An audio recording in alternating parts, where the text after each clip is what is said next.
একবার এক জায়গায় বেশ কয়েক বস্তা চিনি রাখা থাকে এবং তার ঠিক পাশেই কিছু হিরে রাখা থাকে। কিছুক্ষণ বাদে সেখানে পিঁপড়ের দলরা আসে। তারা ওই পাশে থাকা হিরেগুলো দিয়ে ঘুরে তাকায় পর্যন্ত না এবং সোজা গিয়ে চিনির ওপরে হামলা করে। মুখে করে এক এক করে চিনির দানা নিজেদের সাথে নিয়ে যায়। তো এটা দেখে কি পাশে থাকা হিরেগুলোর নিজেদেরকে চিনির দানাতে পরিণত করার চেষ্টা করা উচিত, বা এটা ভেবে খারাপ লাগা উচিত, স্যাড ফিল করা উচিত, আরে আরে পিঁপড়েগুলো আমাদের দিকে ঘুরে তাকালো পর্যন্ত না, আমাদের মূল্যই বুঝলো না? না তো।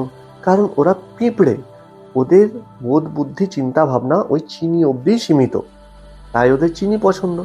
ঠিক এরকমই তোমারও আশেপাশে, বাড়িতে, পাড়াতে, অফিসে এরকম কিছু লোক থাকবে যারা তোমার মূল্য ততটা বুঝবে না যতটা তুমি ডিজার্ভ করো। অন্যদিকে তারা এরকম কিছু ব্যক্তিকে সম্মান দেবে, তাদের চাটুকারিতা করবে যারা তোমার থেকে অনেকটাই অযোগ্য। তাই এটা ভেবে কখনোই হতাশ হও না বা দুঃখ পেও না। কারণ এরা হলো সেই ব্যক্তি যারা হয় তোমার মূল্য বোঝে না বা বুঝতে চায় না।